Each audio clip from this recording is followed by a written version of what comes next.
हर हर महादेव दोस्तों। आज की इस वीडियो में हम जानेंगे कि किस पाप के कारण स्त्री समय से पहले विधवा हो जाती है। तो दोस्तों, ये जानने से पहले यदि आप चैनल पर नए हैं तो चैनल को सब्सक्राइब करके वीडियो को लाइक जरूर करें। दोस्तों, भगवान विष्णु और माँ लक्ष्मी क्षीर सागर में शेष नाग की सैया पर बैठे हुए थे। तब माता लक्ष्मी के मन में जिज्ञासा हुई और उन्होंने भगवान श्री विष्णु से प्रश्न किया, हे प्रभु, किस कारण से एक स्त्री समय से पहले विधवा हो जाती है? ऐसा वह कौन सा पाप है जो एक पतिव्रता नारी को भी विधवा बना डालता है? क्या स्त्री के विधवा होने के संकेत पहले से मिलते हैं तथा स्त्री का वह कौन सा अंग है जिससे यह पता चलता है कि स्त्री विधवा होगी या नहीं? इस प्रकार से प्रश्न पूछने पर भगवान विष्णु कहते हैं, हे प्रिय, तुमने उचित ही प्रश्न किया है। यह सत्य है कि कुछ स्त्रियों के भाग्य में जल्दी विधवा होना लिखा हुआ होता है, चाहे वह पतिव्रता ही क्यों न हो। किंतु एक पाप के कारण स्त्री विधवा बनती है और स्त्री के शरीर का एक अंग उसके विधवा होने का संकेत भी देता है। भगवान विष्णु कहते हैं, हे देवी, तुम्हें इस परम गोपनीय सत्य को बताने से पहले मैं तुम्हें एक कथा सुनाता हूँ। दोस्तों, कथा पूरी सुनना, बीच में अधूरी मत छोड़ना। इस कथा में तुम्हें तुम्हारे सभी प्रश्नों के उत्तर मिल जाएंगे, इसीलिए तुम इस कथा को ध्यान से सुनना। दोस्तों, भगवान विष्णु ने माता लक्ष्मी को एक अत्यंत सुंदर कथा सुनाई है।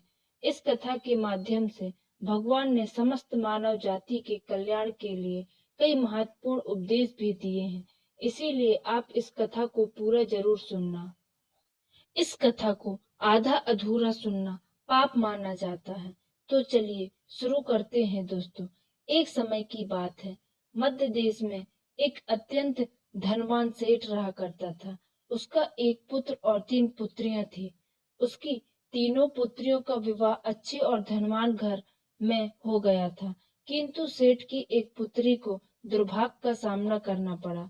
उसकी एक पुत्री विवाह के कुछ ही वर्षों के बाद विधवा हो गई और अत्यंत दुख में जीवन व्यतीत करने लगी। उस विधवा स्त्री का नाम था सुकन्या। सुकन्या अत्यंत सुंदर, गुणवान और पतिव्रता नारी थी, किंतु उसके भाग में जो अशुभ लिखा हुआ था वही उसके साथ घटित हो गया। सुकन्या के पति ने विवाह के समय केवल सुकन्या का सुंदर रूप और उसके पिता की धन संपत्ति देखी थी, जिस कारण से उसे भी जल्दी ही शरीर का त्याग करना पड़ा। बचपन से ही सुकन्या के शरीर के अंगों पर उसके विधवा होने के लक्षण दिखाई दे रहे थे, लेकिन किसी ने उस पर ध्यान नहीं दिया था। सुकन्या के पिछले जन्म के कर्मों के कारण उसे इस जन्म में विधवा होना पड़ा था। भगवान विष्णु कहते हैं, हे देवी, अब मैं तुम्हें सुकन्या के पूर्व जन्म की कहानी सुनाता हूँ, उसे तुम ध्यान से सुनो। सुकन्या का पिछले जन्म में एक ब्राह्मण के घर पर जन्म हुआ था। उसका नाम था कलावती। वह ब्राह्मण राजा को अत्यंत प्रिय था, जिस कारण से ब्राह्मण का घर धन धान्य से भरा हुआ था। उसके पास बहुत सारी धन संपत्ति थी, जिससे ब्राह्मण बहुत ही उन्मत्त और गर्विष्ठ बन गया था। वह ब्राह्मण अपनी पुत्री कलावती से बहुत प्रेम करता था, क्योंकि वह उसकी इकलौती पुत्री थी। कलावती बहुत ही सुंदर थी और पिता के लाड प्यार में वह भी बिगड़ चुकी थी। उसके पिता उसकी हर इच्छा को पूर्ण करते थे, उसे कभी किसी चीज की कमी नहीं पड़ने दी। कलावती ने अपने जीवन में कभी दुख नहीं देखा था और उसे अपनी सुंदरता पर भी अत्यधिक घमंड था।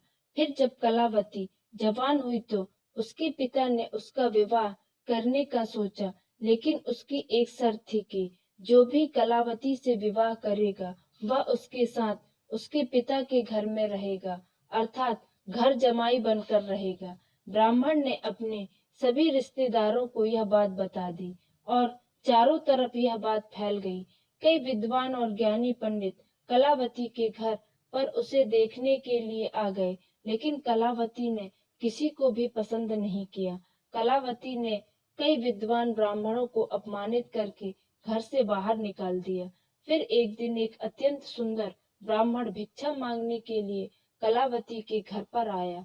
देखकर कलावती उस पर मोहित हो गई और अपने पिता से कहने लगी कि वह उसी भिखारी ब्राह्मण से विवाह करेगी। यह सुनकर कलावती के पिता ने भी स्वीकृति दे दी और उस भिक्षुक ब्राह्मण को कलावती से विवाह करने के लिए पूछा तो उस भिक्षुक ब्राह्मण ने भी हाँ कर दिया और फिर कलावती और उस ब्राह्मण का विवाह संपन्न हुआ। कलावती विवाह के समय बहुत प्रसन्न थी। उसे उसका मनपसंद जोड़ीदार मिल चुका था। विवाह के बाद कुछ दिनों तक कलावती अपने पति के साथ बड़े प्रेम से रहने लगी और उसकी सेवा करने लगी। लेकिन कुछ ही दिन बीतने के बाद कलावती ने अपना असली रंग दिखाना शुरू कर दिया। कलावती अपने पति को नौकर की तरह समझने लगी। उसकी आज्ञा का पालन करने की जगह पर उसे ही आज्ञा देने लगी। कलावती अपने पति को भी उसके नाम से बुलाने लगी। खुद अपने पति के पैर दबाना छोड़कर अपने पति से ही खुद के पैर दबवाने लगी।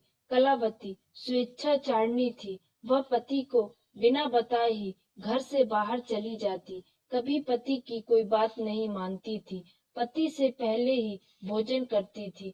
किसी भी धार्मिक कार्य में पति के साथ नहीं बैठती थी और अकेले ही मौज करती थी।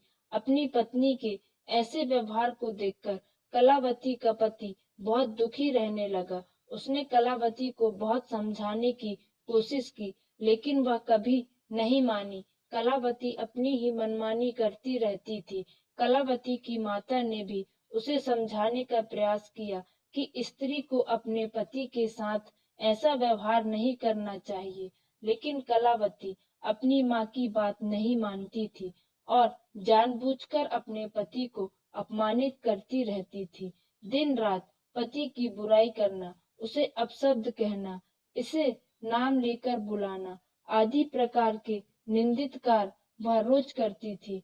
उसका पति भी उससे बहुत परेशान हो गया था। फिर एक दिन उसे बहुत विचार किया और कलावती को छोड़कर जाने का निश्चय किया। पति बिना किसी को बताए अपने घर को छोड़कर चला गया। कलावती का त्याग करके वन में जाकर तपस्या करने लगा, क्योंकि शास्त्र कहते हैं कि बुद्धिमान मनुष्य को दुष्ट और स्वेच्छाचारिणी पत्नी का त्याग कर देना चाहिए, अन्यथा वह भी उसके पाप का भागीदार बनता है। कलावती ने भी अपने पति को खोजने की कोशिश नहीं की और बड़े मजे से अपने घर में रहने लगी।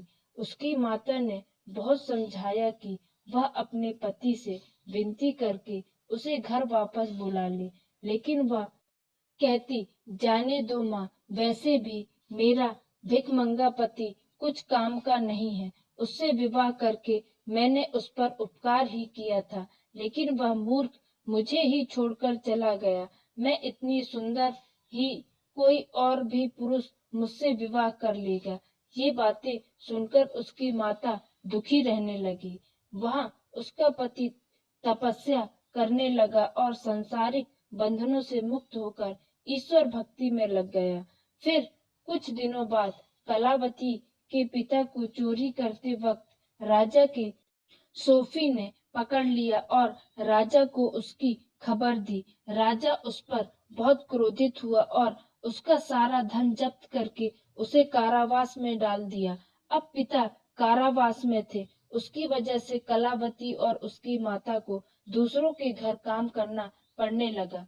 फिर उसको अपने पति की याद आने लगी, पर कलावती के पति तो वन में सन्यासी बनकर तपस्या कर रहे थे। उनको वन में ढूंढती हुई कलावती एक पेड़ के नीचे बैठी, तभी एक शेर ने आकर उस पर हमला कर दिया और वह मृत्यु को प्राप्त हुई। जब उसे लेने यमदूत घसीटते हुए ले जा रहे थे, तब वे बोले कि ये स्त्री तो पापी है, इसे नरक भुगतना चाहिए।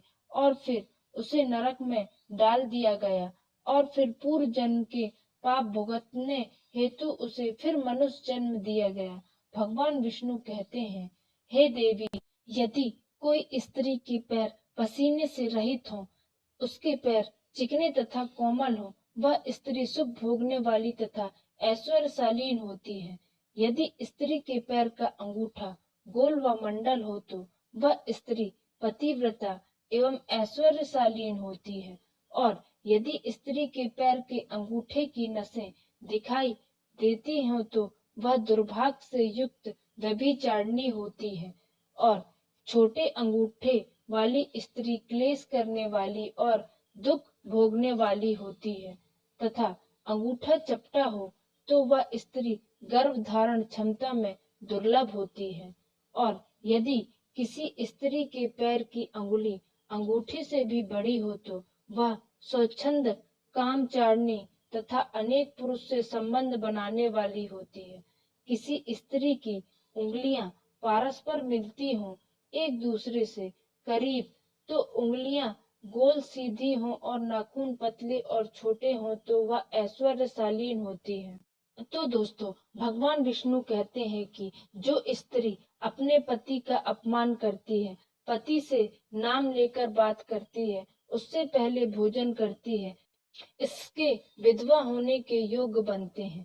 पतिव्रता स्त्री जो कभी भी अपने पति का अपमान नहीं करती, उसे नाम से नहीं बुलाती, सदैव पति से एक निष्ठ रहती है, वह मृत्यु के बाद मेरे लोक को प्राप्त होती है।